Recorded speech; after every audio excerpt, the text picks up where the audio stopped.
Hello, my name is Anja Milosavljevic, and I'm going to be your host today. You're listening to Mondopreneur podcast.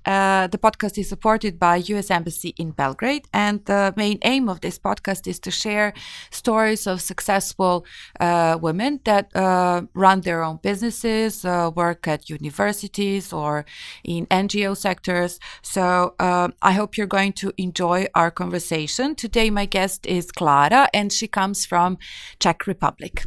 Hi, Klara. How are you? Hi, I'm really well. Thank you so much for having me today.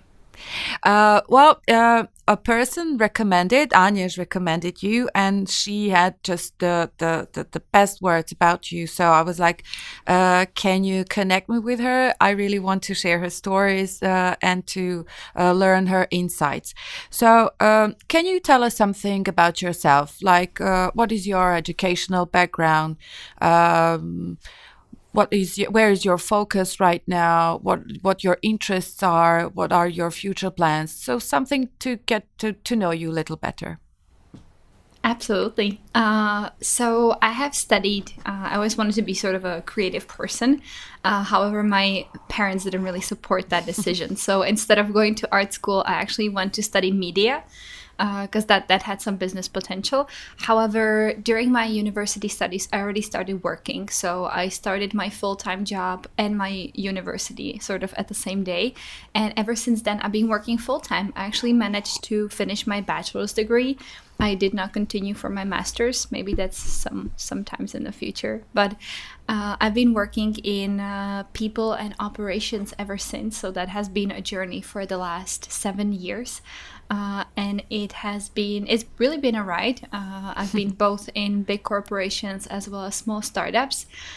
In the meantime, I've managed to start 2 of my own projects as well, which I'm really passionate about. So I always say that my regular, HR and operations role is my day role, and during the night I work on my own projects. So I would say that's my story. And in the free time, I love to travel, and I love reading. So those are my 2 favorite things, which, you cannot do both of them during this time, but I can read a lot at least. Yeah. Yes, we can use this time for reading. But I was talking to a friend recently, and you know how the internet was full of recommendations, like what to read, what to train while at home, and something like that. And my first impression when the pandemic started, I was like, there is no way I can read. There is no way I can improve myself in any way. There is no way I can train, because I'm not in the place for that. It's just things are happening around me, and I'm not calm enough to dedicate an hour or 2 for reading or for developing myself and my potentials. So how is it like to work in corporations in Serbia? We are a bit. I don't want to say that we have some bad feelings about corporations, but people don't like to work in corporations. Most of the people don't like to work in corporations. What is your experience, and why is it actually important to work in one corporation?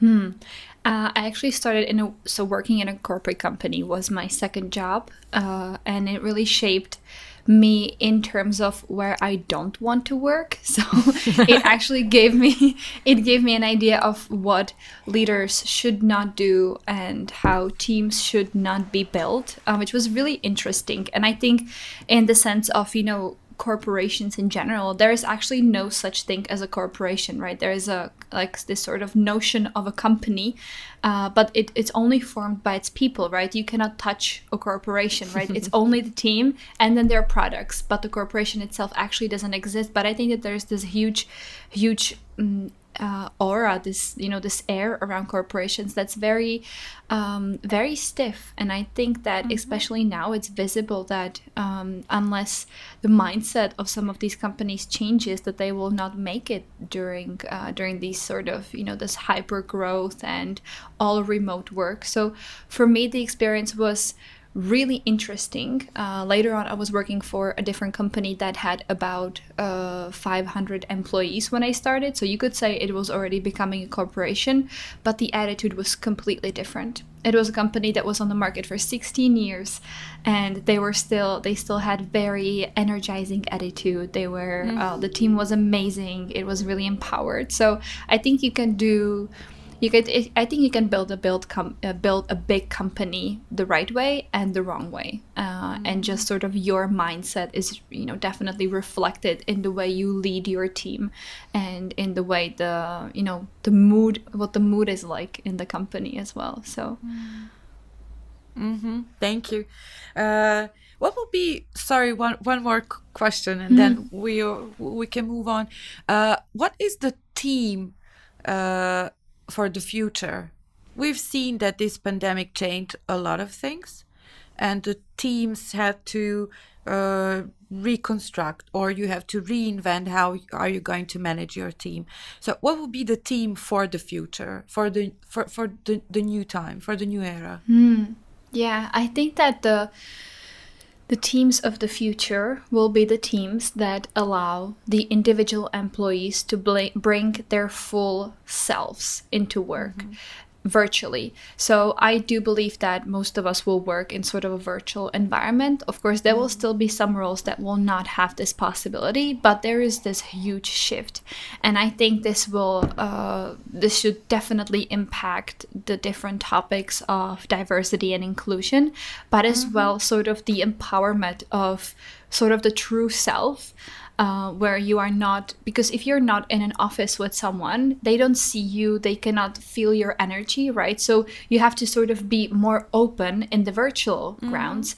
And if your team is not empowering you to do that, if you are afraid to speak up, to say what you think, to say who you are, to say what you like, I think that you will never be happy, right? And you will never have such a great performance. Whereas if you are in a team that makes you feel safe. So actually, I think, in my opinion, the teams of the future will be the teams that are smart enough and caring enough to actually allow their team members to bring their full selves into work.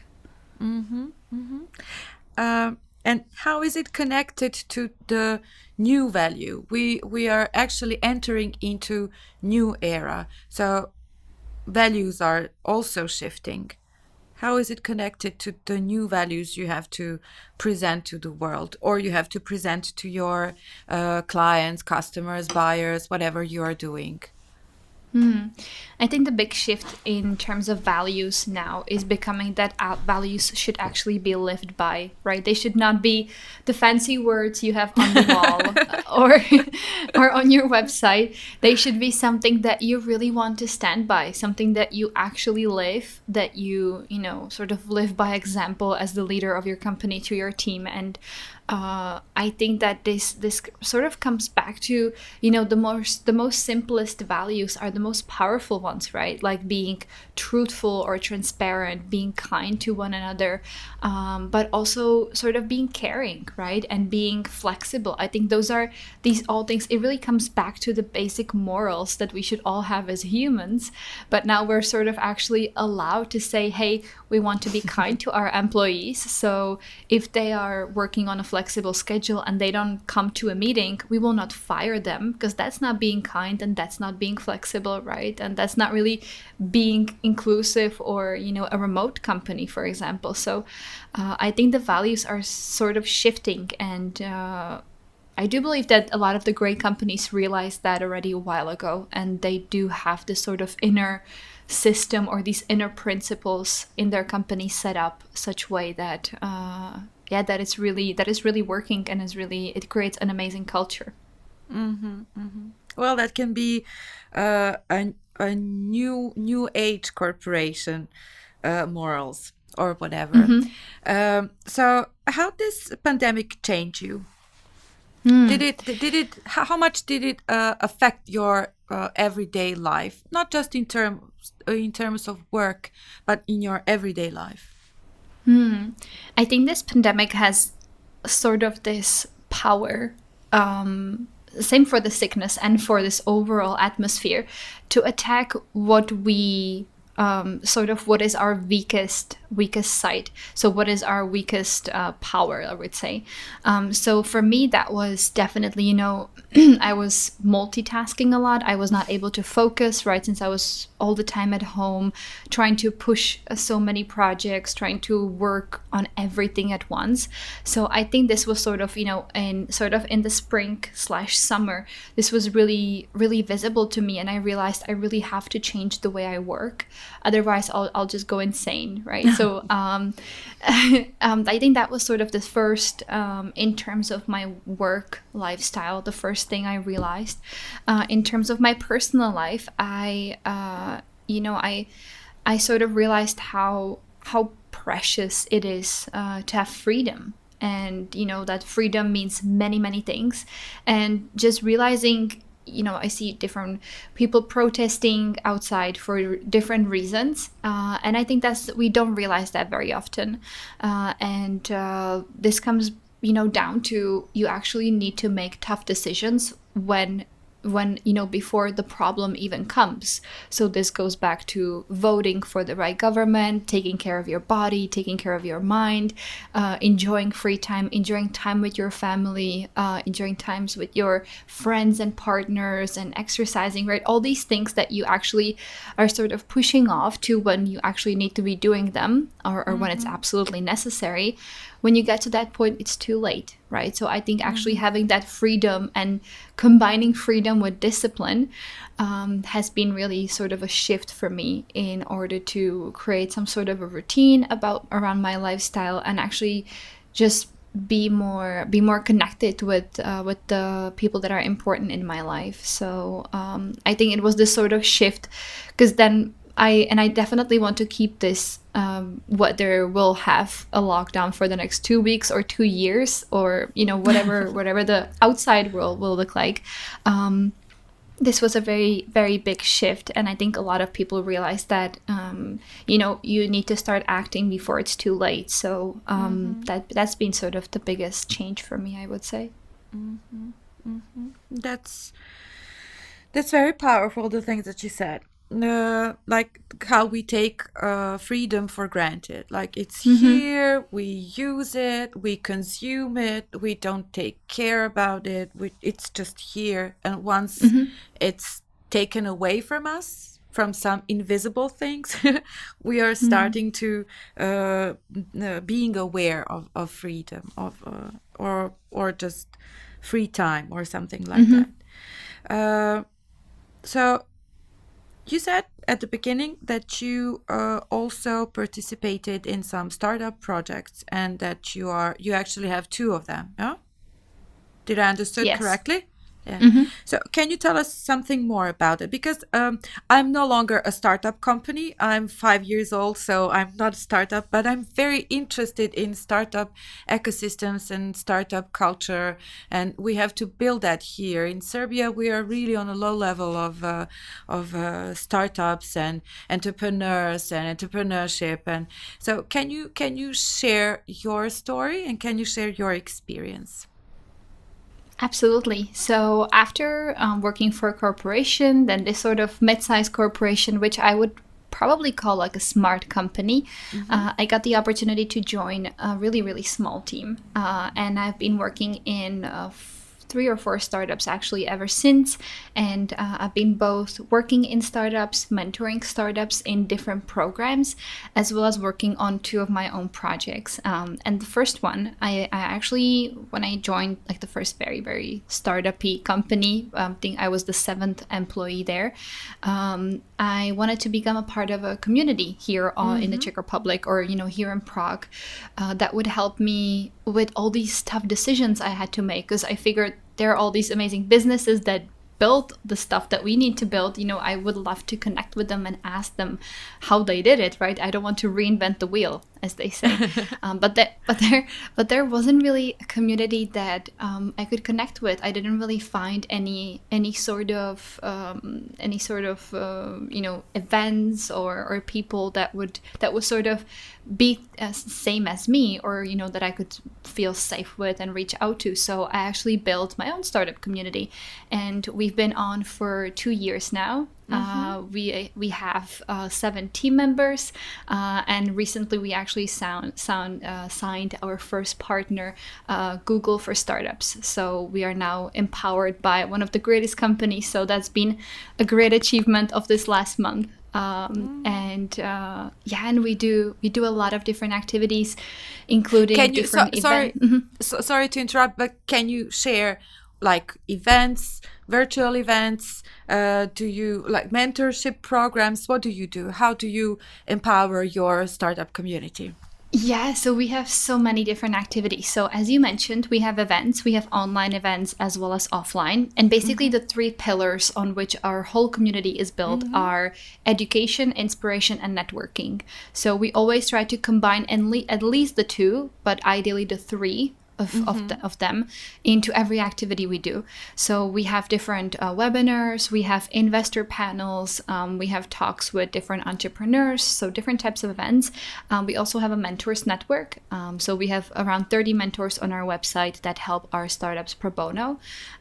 We also have a community on Facebook where I think we have over 1,100 members at the moment. We have a newsletter, we have blog posts, a lot of content. We do Instagram lives with entrepreneurs. And we also actually help kids either from universities or even from kids' homes to find their first job experience in startups. So we built this whole internship program, and we help people to get into startups as well now. So it's been this great ride so far, and we're planning a lot of different activities for 2021 as well. So yeah. Perfect. That's very nice.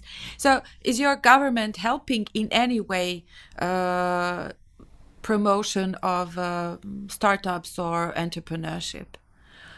I think that there are some programs supported by the government. There are a few companies / communities that actually work with the government very closely.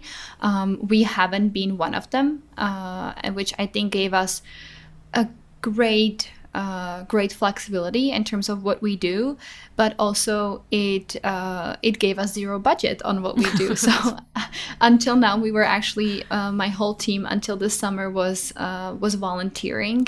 So we basically built the whole thing out of volunteers, which was really amazing. And we were lucky enough that our community got merged or acquired by one of the biggest business media in startup tech business media in Czech Republic. So now we have a strong partner and a great sponsor as well.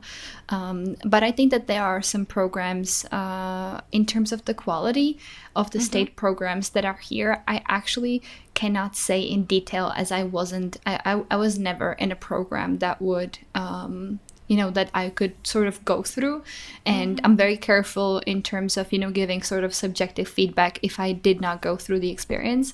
But I think it's sort of it's 50-50. There are people that find it helpful, but I think there's always a lot of space for improvement. So, I think that would be the case. But is it important that the government stands behind the entrepreneurs and entrepreneurship as a system? Because I strongly believe that somebody powerful as government or the state should be behind this kind of activities, because that's the, I don't want to say easiest way to promote entrepreneurship or startups, but it's good when you have somebody that's strong standing behind you, and not just to count on individual initiatives. Individual initiatives are also very welcomed, but when you have structure and system standing behind you, it's easier. Well, I think that that's and. Why is entrepreneurship and startup actually very important for the economy of one country? Do you have any opinion regarding that? And I think what you mentioned in terms of the government and the individual institutions, right? It has to be sort of a hybrid, right? Where the individual institutions, they learn faster, they're more flexible, and they should be supported and give inputs to the government, and vice versa, right? And I think that on both sides, there needs to be the ownership and the understanding of what we're good at, right?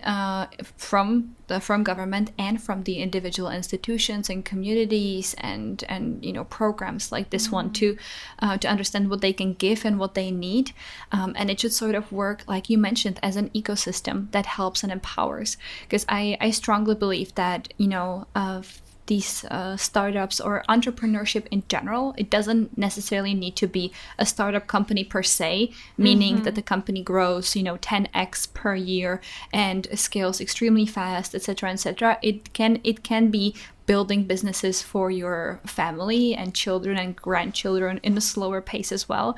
But I think that if you don't support this mindset, if you don't support these activities as leadership, as government, that they're still gonna happen. But the more difficult you make it, the more talent and money you will lose. So sooner or later, these people will either find a different way to do it or a different place to do it at. And we've seen it in the past that a lot of amazing, we've seen the sort of shift to the West where a lot of amazing, talented people then sort of go back to, go away from the country where they were born, and they actually do business elsewhere because the ecosystem supports them more, the energy is better, right? And I actually noticed a few trends now where a lot of great entrepreneurs that originally were from Czech Republic and were doing business in the United States are now coming back to help the ecosystem, and which is amazing. And that's the way you want people to travel, you want people to learn, to experience different cultures, and to bring a different perspective, but you want them to understand how they can make an impact locally, and you want to empower that. So that I think that's sort of my opinion in terms of what the ecosystem ideally would look like. And there's so many ways how you can empower people, but I think that the first and most important step is action. If you make 75 different brochures and and different websites and presentations, that doesn't empower people, right? What empowers them are different challenges, budgets, connections, ability to travel, to get connected with entrepreneurs outside of the country, right? To talk to other people. I think that's what really gives you the energy. I've myself personally, I've never been excited after I read a government website about a potential about a potential project, right? So I think I agree with you. I think it's really important that that the initiative comes from both sides. From both, yeah, because the government is the main stakeholder, and they are the ones that write laws and regulations. So they are important part of this ecosystem. But sometimes I feel that we cannot break through their structures because they're very old and they're not flexible, as you said. The change is coming very slowly and something like that. But they are a very important part of it. And what do you think? Why is small-scale businesses or startups or entrepreneurs important for the local economy? How can they improve local economy?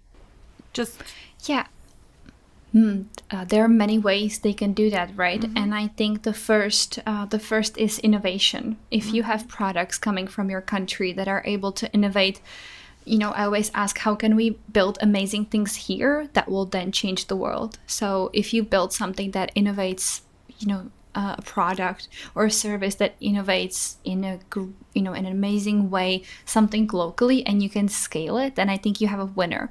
And this comes back to empowering other entrepreneurs, showing them that the path is there, but also bringing in a great amount of cash in terms of your business for the government, right? So I think it actually it can be extremely beneficial if you set your if you set your sort of state preparation in such way that companies don't actually build, like, do their legal entities elsewhere in terms of taxation or the process or the complication of actually, you know, establishing a company, because then you're losing all of their, you know, the taxes and the revenue that the business is built. And if they become really big, and we have some amazing businesses in Czech Republic, then you lose on that as a government. So I think it should be sort of in their best interest to build such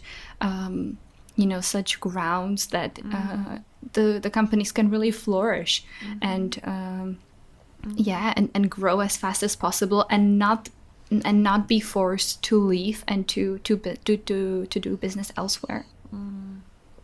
Well, we have a similar problem here. People that are enthusiastic about some things or some ideas, and they're ready to take an action, they just leave the country. They just go somewhere else because they cannot grow here. They cannot, thrive here. So they have to find, as you said, a different place to show what they can and what they know.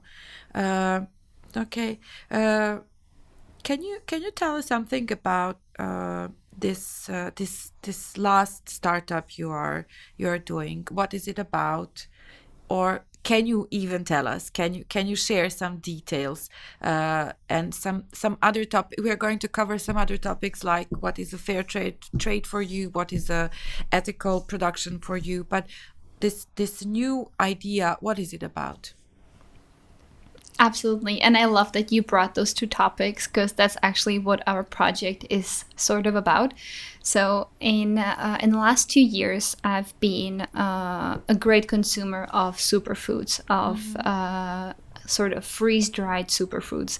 They have amazing benefits for you. They're really healthy. They have antioxidants and vitamins, which are, as we know now, really important. And to sort of make up for some of the nights when I work late, or some of the nights when I have more than one glass of wine with my friends, I've been sort of using superfoods as this balance in my lifestyle. And I've met Aneška, a while ago, and we were talking to each other, and we actually thought it would be a great idea to build a store where you are able to build your own custom superfood mix. So a store where you can go and you don't need to buy anything off of different large marketplaces that are well known and too expensive, or suspicious, really, less expensive, and that sort of downgrades the quality.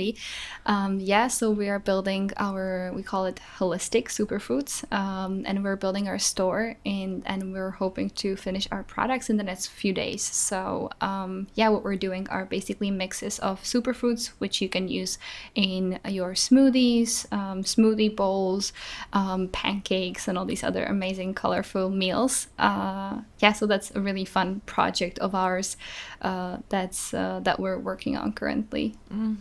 And how does your project with the superfood corresponds to environment, and how are you going to? What's your attitude towards packaging, alternative types of packaging, and what do you actually think about the carbon footprint and everything that is very important now? We've seen, we've seen at the beginning of pandemic, I think that it was in Venice, the dolphins came back to the lagoon because humans left the nature, and nature just recovered. So the dolphins came back to the lagoon. What are we doing now, or me or you with your new project? Are you aware of the environment, and what are your plans to protect the environment? Absolutely. That's actually one of the biggest values and pillars that we're building our brand on, because, transferring food is never going to stop. We're always going to transfer food from now on around the globe. So that is always going to have some sort of a footprint in terms of our environment.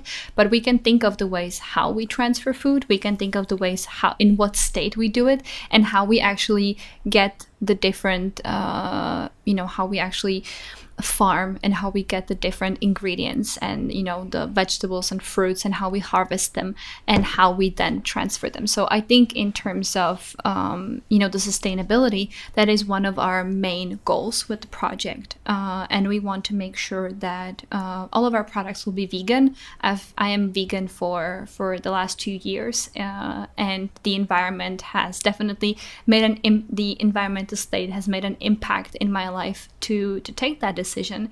And we try to sort of live our lives in a way to have this sort of a sustainable approach. And this project is really a mirror of that. Because we're working with products that are already dehydrated, so you can actually transfer a lot more of them, and they're a lot less heavier than if we were working with the whole fruits. We would love to work with farmers directly to make sure that they are properly paid and that they have proper life conditions. I think that not a lot of people actually know this, but coffee or cocoa are the famous ingredients that are not really being harvested ethically, and superfoods are right up there, because they grow in sort of the subtropical or tropical areas. One of the biggest lands where they grow is Africa or Asia, and in that sense, we cannot really go there and see for ourselves. Well, not now. That's hopefully the plan for next year, to visit some of the farms, but we want to make sure that not only we are using products that that have been collected by people who actually can afford to eat themselves, but that we're also using products that don't hurt the environment.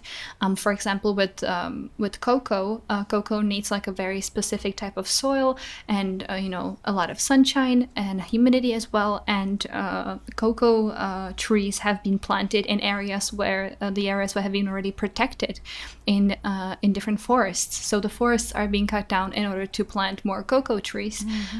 And the farmers do this because they are paid so little that they are just trying to produce as much cocoa beans as possible to actually earn the minimum wage for them to survive, for their children to survive. And this makes me so angry. So we want to make sure that we're probably not going to change the world, but we want to be one of those companies that can say with a light head that we are going this direction. Our packaging is compostable, so you can actually put it in next to your palm tree at home for 60 days, and it will disappear.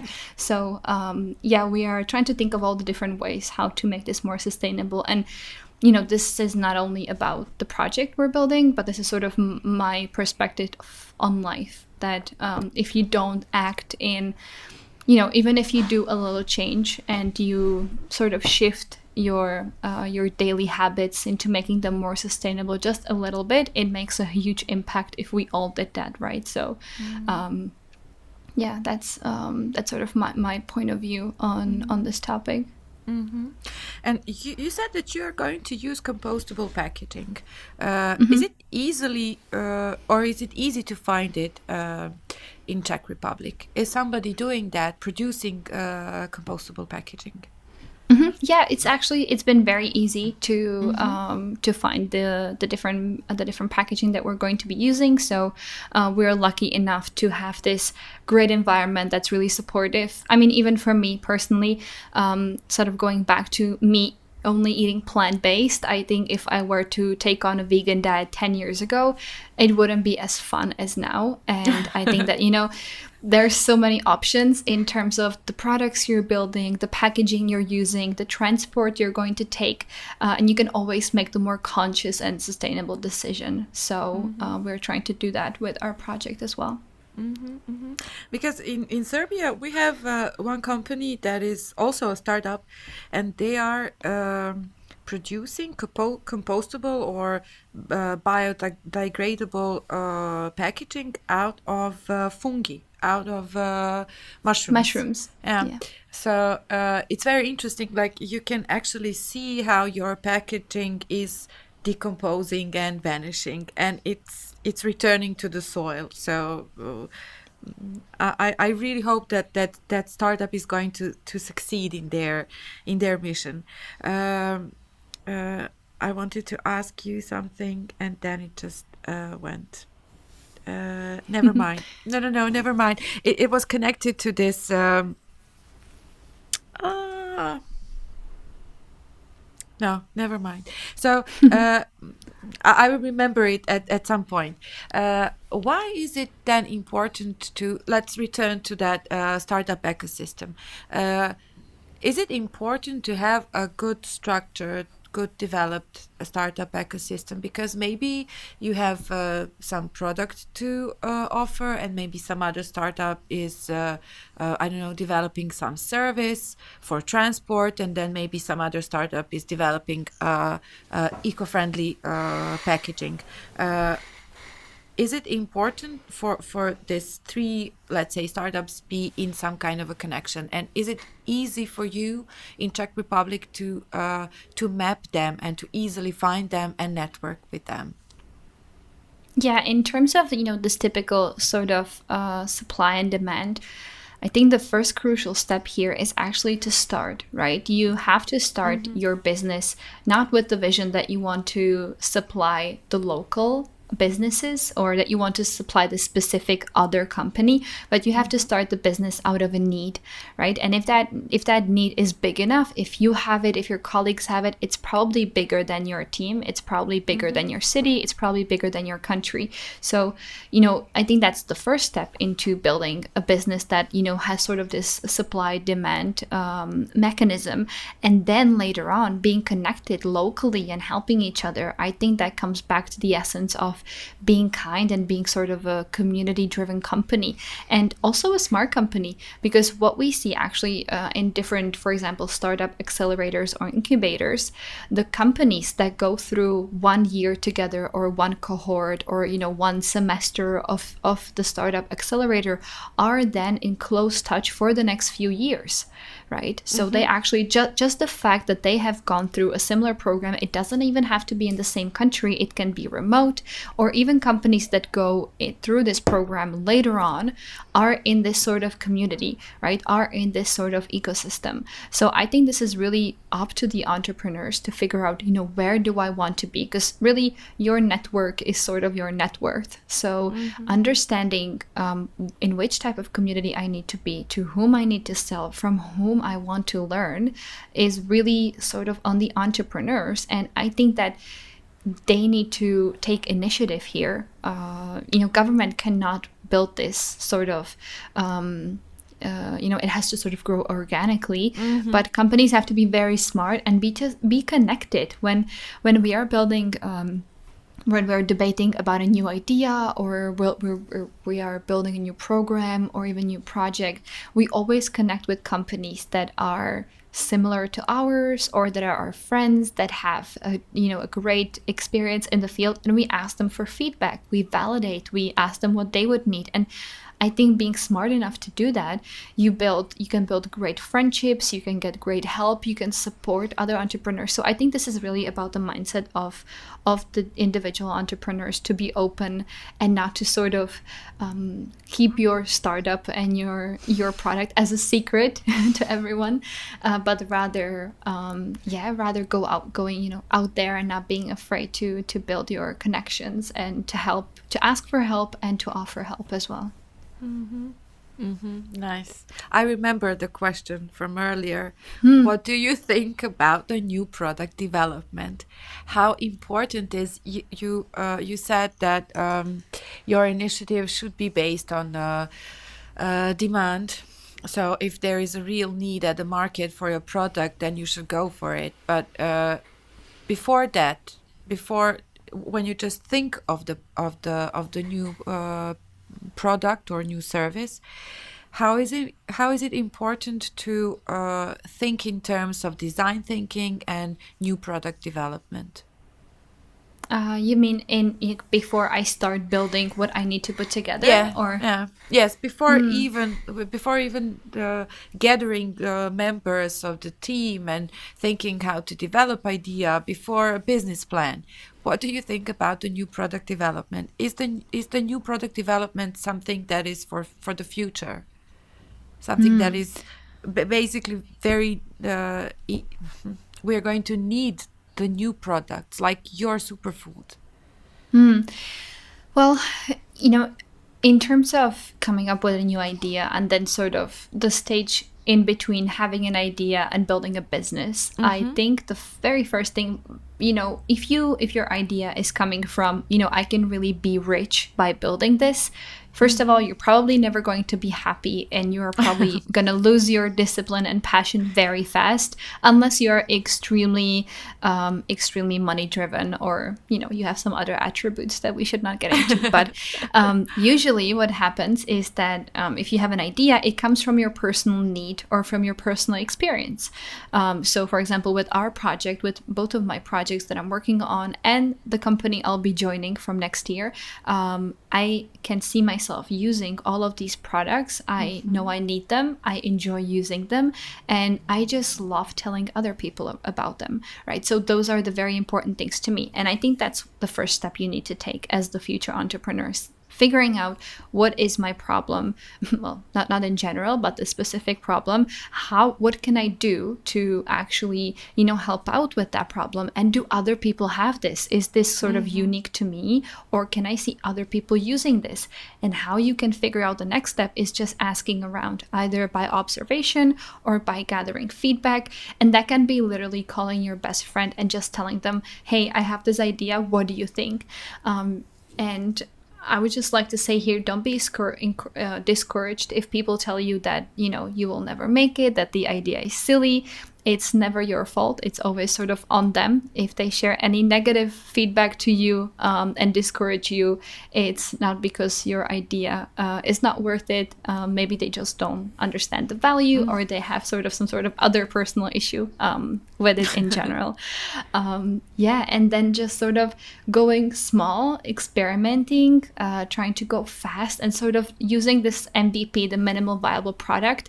I think that the benchmark right now in terms of startups is so high, where we see companies Skype was sort of the fastest unicorn, and now Hopin in terms of, growing to an unicorn in 18 months. The benchmark is so high that what I usually say, and what I just told my friends as well, I actually don't care. I do not care that we won't be the fastest startup. Who cares, right? The important thing is that we build the minimum product, which is not perfect. We try it out, we test it out, we figure out what needs to be there, and then we just get on and we do us. We do not focus on how fast other companies are, what sort of universities they went to, how much funding they got, right? There can be so many different things how you can compare yourself to other people, that I think it's better. I think it's great to be connected. I think it's great to get inspired and to learn and to be a part of a community, but it has to be beneficial for you. It cannot be toxic for you. So I think, in terms of sort of to wrap this together, figure out what problem you would love to solve for yourself and for others. Validate it, experiment, get sort of the minimal MVP together, and then I would really start a business out of it. I'm not sure if you've ever seen the first prototype of an iPhone, but it was an actual iPhone with this huge desk of different wires and batteries next to it, and they said, this is what we want the thing to look like. Don't mind all this stuff around. We'll figure out how to put all of that inside, but just tell me if this is what you would like, right? So that's sort of what you need to do, and you want to build a wow, right? You want to really figure out the one point that makes you unique and just really invest in that, because that's what's going to differentiate you from the other companies out there. from competition. Yes. Hmm. I usually ask at the end of conversation, I ask my guests to share their thoughts, their personal thoughts, and to send message to other entrepreneurs or other people that are listening to this. But you actually did that intuitively in this last Hmm. question. So I'm going to ask you if you can recommend a movie or a book that we can find on internet, Netflix, I don't know, HBO, or a book that we can read that inspired you. It doesn't have to be connected to entrepreneurship or business, just something that was meaningful for you. Hmm. I'm looking at my bookshelf here to see if there is something I would love. And I talk about this book a lot, but I love the book called Ego is the Enemy by Ryan Hmm. Holiday. He talks about the power of ego and decision making and how a really big ego can make a big mess in our lives. And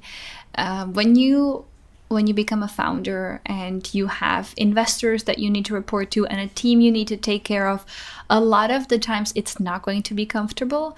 And the reason why it's not going to be comfortable 99% of your time is because of your inner voice, your inner ego, either saying, this is too much for me, I don't need to do this, they are wrong, I am right. So I think really understanding that inner ego, that inner voice, and how you can actually manage it, and and it can actually help you to become much happier, is something probably most of us are struggling with. So that's the book I recommend to everyone. I really loved reading it, and I plan to read it again, and I have so many notes taken out of it. So I would say that's my favorite book.